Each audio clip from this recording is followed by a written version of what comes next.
पुरानी दिल्ली के करीब या पुरानी दिल्ली के अंदर एक पुरानी मस्जिद है। तकरीबन 150 साल पुरानी ये मस्जिद है और 1800 कुछ में बनी ये मस्जिद, जिसको सुनहरी मस्जिद कहा जाता है। और आप सब जानते हैं इस मस्जिद का मामला गुज़श्ता बरस या पिछले साल मार्च के महीने में सामने आया था। NDMC, new Delhi municipal corporation जिसको आप कहते हैं, उसने अब एक पब्लिक नोटिस जारी किया और 5 जनवरी तक पब्लिक ओपिनियन मांगे हैं कि क्या इस मस्जिद को छेड़ा जाना चाहिए या नहीं। आसपास की आबादी से तजावीज़ तलब की गई हैं और इंतज़ामिया से मुतालबा किया जा रहा है कि मस्जिद को ना गिराया जाए। NDMC तैयारी कर चुका है कि मस्जिद को गिराएगा। हालांकि NDMC को कोर्ट से भी फटकार लगी है। संजय घोष वकील हैं, उन्होंने कहा था कि कानून के मुताबिक आप कुछ भी कार्रवाई करें लेकिन मस्जिद को नुकसान नहीं पहुंचना चाहिए। अर्जी गुजार अदालत में गए थे। अब जब अदालत ने कहा कि सारी चीज़ें आप करें, लेकिन कैसे आप एक ट्रैफ़िक के नाम पर ट्रैफ़िक में खलल नहीं आएगा, सुधार के नाम पर आप एक मजहबी मकाम को गिरा सकते हैं, ध्वस्त कर सकते हैं या मस्जिद को शहीद करने की तैयारी है, तो उसमें पब्लिक ओपिनियन अब मांगा जा रहा है। और पब्लिक ओपिनियन महज एक बहाना है, लेकिन NDMC अदालत के अहकामात पर भी अमल दरामद नहीं कर सकी है।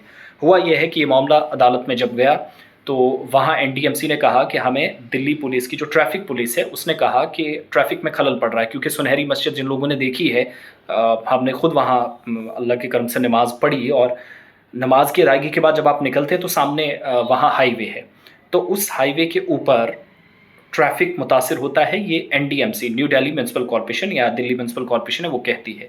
अदालत में उसने कहा कि भाई साहब, जब फटकार लगी तो कहा हमें ट्रैफ़िक डिपार्टमेंट ने एक पत्र लिखा, उसका निरीक्षण किया गया, उसका जायज़ा लिया गया, उसके बाद ये हतमी फ़ैसला हुआ। हतमी फ़ैसला करने से पहले बात अदालत तक चली गई। जो मस्जिद कमेटी थी, जो मुसलमान थे, मुस्लिम पक्ष अपनी बात रखने के लिए अदालत चला गया और अदालत से फटकार लगी कि ऐसा कि कानूनी प्रक्रिया के मुताबिक आप करें लेकिन मस्जिद को नुकसान नहीं पहुंचना चाहिए। उसके बावजूद मस्जिद को गिराने की तैयारियां अब 1 से 1.5 हफ्ते में मस्जिद गिराई जा सकती है। एक बात। दूसरी, ये पुरानी मस्जिद, इसका कोई ट्रैफिक से लेना देना या कोई खलल नहीं, क्योंकि चारों तरफ ये गोल चक्कर असल में इसको कहा जाता है। पुरानी दिल्ली के इलाके में बनी सुनहरी मस्जिद, जिस पे आप कह सकते हैं कि उस दौर की जो आप आर्किटेक्ट है वो आपको नज़र आएंगी। खूबसूरत इलाका है ही, क्योंकि ग्रीनरी चारों तरफ है और उस हरियाली के बीच ये मस्जिद बनी है। बड़ी खूबसूरत मस्जिद, जिस पर पिछले साल और वक्फ बोर्ड इस फैसले को चैलेंज कर रहा है। अदालती या कानूनी कार्रवाई जो थी वो वक्फ बोर्ड या जो मुस्लिम फरीक है वो जीत चुका है, लेकिन जब बात आ रही है ज़ोर ज़बरदस्ती की तो वहाँ दिल्ली पुलिस आगे है। इसलिए अदालत ने भी इस मामले में कहा कि आप सोच समझ कर इकदाम उठाएं, किसी के जज्बात को मजरूह करने की कोशिश ना करें। दूसरी बात ये है कि मसाजिद और ये जो मनादिर का मसला है, जब आप देख रहे हैं कि मथुरा के अंदर जो शाही ईदगाह मस्जिद है उस पर सर्वे होने जा रहा है, उससे पहले ज्ञानवापी मस्जिद है, और मथुरा और ज्ञानवापी चूँकि एक ही रियासत के अंदर हैं, दोनों एक ही जगह, तो मथुरा के अंदर जो ईदगाह शाही मस्जिद है उस पर ऑलरेडी सर्वे के लिए अहकामात जारी कर दिए गए और मुस्लिम फरीक की अर्ज़ी सुप्रीम कोर्ट से रद्द हो चुकी है। वहीं दूसरी तरफ मथुरा के अलावा जो वाराणसी के अंदर बनी ज्ञानवापी मस्जिद है उसका सर्वे आप जानते हैं चल ही रहा है। रिपोर्ट बहुत जल्द आ सकती है, अगली सुनवाई भी होनी है जनवरी 18 को जाकर।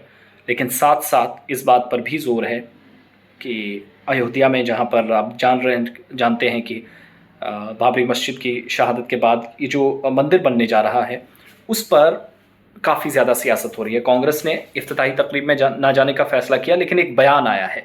बयान वैदिक विश्व संघ नामी एक हिंदू तंजीम है मध्य प्रदेश के अंदर, उसके लीडर है जितेंद्र सिंह सेन करके। उनकी तरफ से कहा गया कि 40 मकामात को नाग पंचमी के मौके पर साल 2024 में मुहिम शुरू की जाएगी। 40 से ज़्यादा मकामात को काशी, मथुरा और ये जो अयोध्या वाला मामला था इसके अलावा भी हमने निपटाने हैं और इन जगहों को आज़ाद कराना। विच मीन्स ये कैंपेन अभी चलेगी, मुख्तलिफ तंजीमें वह कोर्ट्स तक जाएंगी, अलग अलग जगहों पर। इन मसाजिद में कई जगहों का जिक्र जो है वो मध्य प्रदेश का भी किया गया है। तो आप खूब सियासत 2024 और उसके बाद भी देखेंगे, मगर ये जो मसला है इस पर मुख्तलिफ़ किस्म के तबसरे किए जा रहे हैं सोशल मीडिया पर, मगर अदालतों के अहकामात जो जारी हो रहे हैं उस पर भी कोई अमल दरामद कंसर्न अथॉरिटीज़ नहीं कर पा रही।